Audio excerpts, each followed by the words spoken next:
दोस्तों good morning. कैसे हैं आप? अच्छे होंगे, मैं भी अच्छी हूँ। स्वागत है आप लोगों का मेरे यूट्यूब चैनल में। सो गाइस, जैसे आपने देखा कि कल मैं मेरठ वापस आ गई हूँ। मैं मायके गई थी और किसी पर्सनल काम से, जिस वजह से मुझे वहाँ अचानक जाना पड़ा। और तो कल दिन में मैं पहुँच गई थी और बस उतरने के बाद नहीं थकान रहती ना दोस्तों, इतनी थकान। तो अभी मैं 8 बजे उठी और अभी टाइम हो रहा है 8:30। तो मैं बना रही हूँ आज सुबह सुबह नाश्ता। रखी है मैंने पत्ता गोभी की सब्जी, मैंने आटा मल के रख दिया है। और काशी के चाचा जा रखे हैं अभी ड्यूटी, क्योंकि सुबह सुबह आपको पता है वो ड्यूटी जाते हैं। तो अभी मैं नाश्ता बना दूँगी, तब तक वो आ जाएंगे। तो दोस्तों आज ना बेडरूम भी ऐसे ही पड़ा हुआ है, कुछ साफ़ सफाई नहीं करी है। तो हमारे घर की हालत क्या हो रखी है गाइस, ये देखो कितना गंदा हो रखा है पूरा फर्श। ये देखो वहाँ पे देखो वो दाल के धब्बे पड़े हुए हैं और इधर भी हो रखी है वही सिचुएशन। देखो यहाँ पे कितना गंदा लग रहा होगा आपको। देखो ये मिट्टी मिट्टी सारा हो रखा है। कुल मिला के आज मैं बहुत थकान वाला काम होने वाला है मेरा। घर बहुत गंदा हो रखा है, 2 दिन अच्छे से झाड़ू पोछा नहीं लगा है। और आपको पता है जेंट्स लोग करते तो हैं पर इतना नहीं कर पाते। फिर उनकी ड्यूटी भी थी, तो खाना पीना ड्यूटी, झाड़ू पोछा। तो मैंने ही बोला था, मैंने कहा मंदिर वाले कमरे में लगा देना आप झाड़ू पोछा, बाकी आप रहने देना। झाड़ू लगाओगे तो ठीक है, अदरवाइज़ पोछा ओछा रहने देना। तो आज मैंने पूरा घर धोना है, मतलब झाड़ू पोछा नहीं, सिर्फ धोना है। मैंने पानी डाल के सारा रगड़ रगड़ के धोना है, वरना मुझे तो तब तक चैन नहीं आएगा गाइस। तो आज बहुत ही ज़्यादा थकान, और मुझे आंखों में ऐसी नींद आ रही है ना, क्या बताऊँ, क्योंकि बस से उतरने के बाद ना थकान हो जाती है गाइस। और कल इनकी शाम को ड्यूटी थी रात में 2 बजे तक की, तो फिर मैं 2 बजे तक जागती रही। मतलब मुझे नींद ही नहीं आती अकेले, मतलब डर लगती है। ऐसे नहीं कि मतलब ये ड्यूटी गए तो इसलिए हो रहा है, बस मुझे अकेले में ना नींद नहीं आती, बेचैनी होती है। तो फिर 2 बजे के बाद ही सोई हूँ मैं, 8 बजे उठ गई हूँ। तो चलो गाइस, अब मैं फटाफट से पहले नाश्ता बना देती हूँ, फिर उसके बाद अपने झाड़ू पोछे पे लगती हूँ।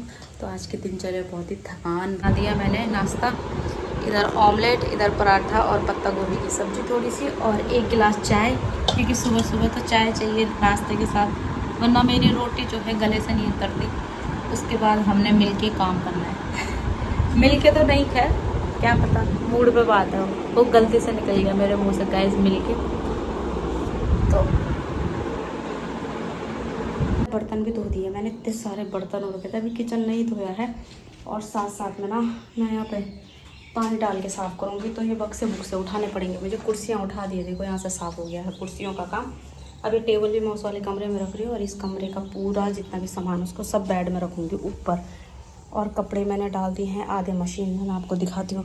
काशीपुर से जो कपड़े लेके गई थी वो कपड़े मैंने धोए नहीं है, मैं सब मशीन में डाल दूँ एक साथ ही, क्योंकि घर के भी है ना यहाँ के बहुत सारे कपड़े, जैसे बेड शीट। तो बैग पूरा भर के ला रखी हूँ, और आपको बाद में दिखाऊंगी कि मेरी मम्मी ने क्या क्या दे रखा है हमें। तो सामान मैं आपको बाद में दिखाऊंगी गाइस। यहाँ पे पानी भर रहा है, इसमें ये कंबल भी डाल दिया है मैंने। सोचा बड़ा वाला कंबल अब धो के रख दूँगी, और इस कंबल को ओढ़ेंगे हम लोग, पतला है ना। बड़ा कंबल ओढ़ रहे थे, इतनी गर्म हो जा रही कहीं, इतनी गर्मी की क्या बताऊँ मैं। तो ये सारे कपड़े मैं इसी मशीन में डाल देती हूँ, चलता रहेगा, और मैं फटाफट इधर धो देती हूँ तब तक। शीशे के सामने भी इतना गंदा करा था महाराज ने कि क्या बताऊँ मैं।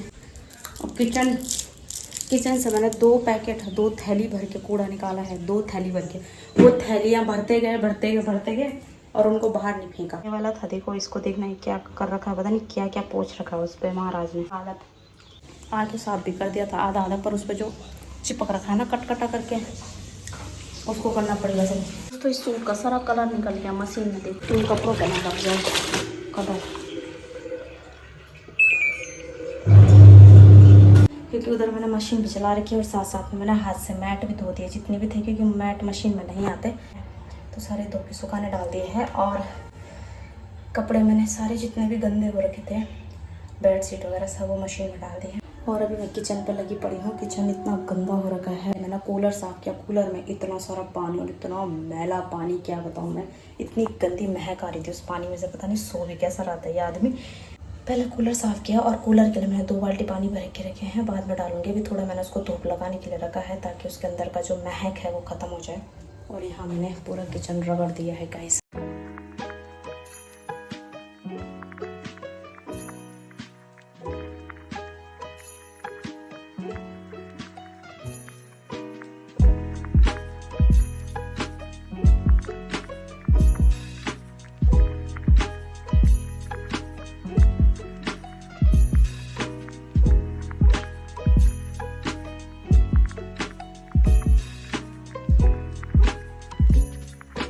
गाइस किचन भी मैंने कर दिया है साफ, कपड़े भी धुल चुके हैं। अब उनको ना सुखाने के लिए डालना है मशीन में। और किचन तो धो दिया मैंने, बहुत टाइम लग गया। अभी मैंने एक गिलास ग्लूकोज पिया, वरना मुझे सर दर्द हो जाए।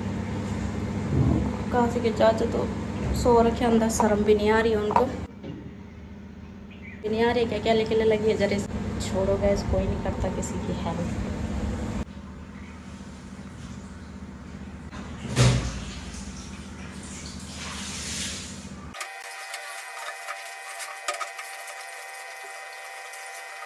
यहाँ से आपको मेरा घर दिख रहा होगा, देखो कितना गंदा हो रहा है। देखो गाइस,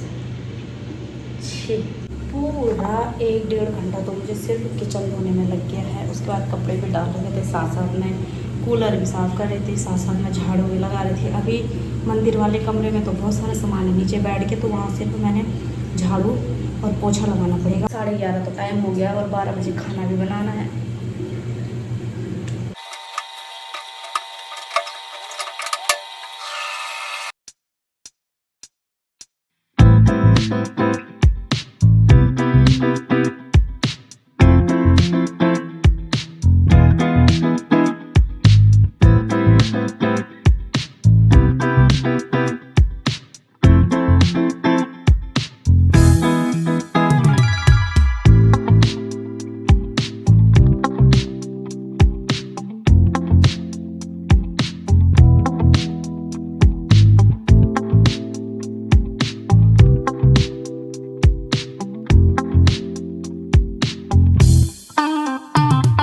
सुबह 8:30 बजे से लगी पड़ी मैं। अब 12:30 बजे मेरा काम पूरा निपटा है। काम अभी भी क्या निपटा है, साफ़ सफाई हो गई, यानी धुलाई बाहर वार सब धो दिया मैंने। किचन सब चमका दिया, देखो कैसे चमक रहा है। अब साइन मार रहा है पूरा घर।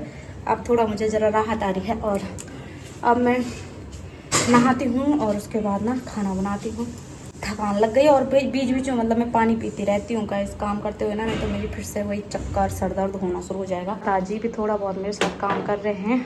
उन्होंने बक्से बुक्से यहाँ उठा के रख दिए, क्योंकि मेरे बस की तो थी नहीं गैस। और फ्रिज भी हमने इधर सरकाया था, उसके नीचे भी बहुत कचरा हो रखा था, क्योंकि वहाँ पोछा ढंग से जाता नहीं है और करंट के डर से मैं लगाती भी नहीं उसके नीचे। तो अब देखो बिल्कुल चमका दिया है मैंने सारा। अभी बाथरूम साफ़ करना रह गया, और जितने चप्पल जूते हैं ना उनको भी धोऊंगी, चप्पलों को साफ़ करके। वरना चप्पलों के चलने से भी क्या होता है। ये कमरा, इस कमरे में सिर्फ पोछा मारा है कि इसके नीचे ना बक्से वगैरह रखे हमने, तो उसमें पानी जमा हो जाता है। अभी बस ये बेड साफ़ करना है।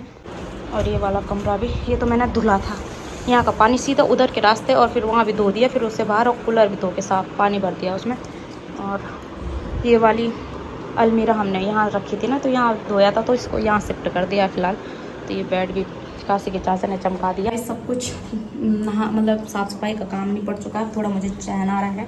और अब मैं ज़रा नहा धो के आती हूँ, फिर मिलती हूँ। सो गाइस, अभी ना नहा धो के मैं बिल्कुल तैयार हो गई हूँ। और उसके बाद मैंने फ्रिज वगैरह साफ़ किया। फ्रिज भी इतना गंदा कर रखा था, पता नहीं क्या ही करा है इन्होंने यहाँ, मुझे समझ नहीं आ रहा। फिर मैंने कहा दाल चावल बनाती हूँ, कहते नहीं मुझे चाउमीन खानी है। तो अभी चाउमीन उबाले हैं मैंने, और थोड़ा उनको ना नितरने के लिए रखा है।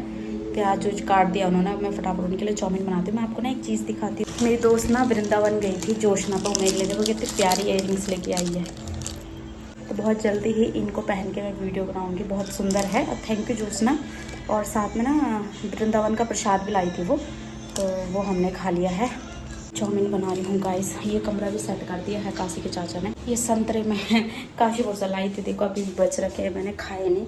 इनमें डालने के लिए उन्होंने फिर से किचन फैला दिया गाइस। मैं तो परेशान हो गई हूँ कसम से। क्या कभी कभी सोचती हूँ कि अकेले कर लूँ सारा कुछ, पर मुझे ये फैला हुआ सामान अच्छा नहीं लगता, जिसमें दोबारा मुझे काम करना पड़े। नूडल्स ना भिगो गर्म पानी, ये पत्ता गोभी काटी है, हरी मिर्च है, थोड़े से प्याज है, गाजर थोड़े वैसे हो गए हैं, इनको भी काट देती हूँ उसके साथ। बाजार से खाने से तो सही है दोस्तों, अपने घर पे खाओ। और ये ना नूडल्स आटे वाले हैं, मैदे वाले नहीं लाते हैं हम। अगर आप लोगों को रेसिपी जाननी कैसे बनाते चाउमीन, घर कुछ लोगों की चाउमीन चिपक जाती है, तो मैं आपको घर पे रेसिपी बता दूंगी। आप मुझे कमेंट कर देना, मैं आपको फुल रेसिपी बताऊँ। दोस्तों बन के तैयार हो गई है मेरी चाउमीन भी, देखो इसमें ये थोड़ी से मैंने ना उबाल के छोड़ दिए हैं, क्योंकि आज हमारे घर में कोई मेहमान आने वाला है, तो मैंने सोचा उसके लिए भी बना दूंगी। तो आपको नेक्स्ट ब्लॉग में देखने को मिलेगा कि हमारे घर में कौन मेहमान आ रहा है।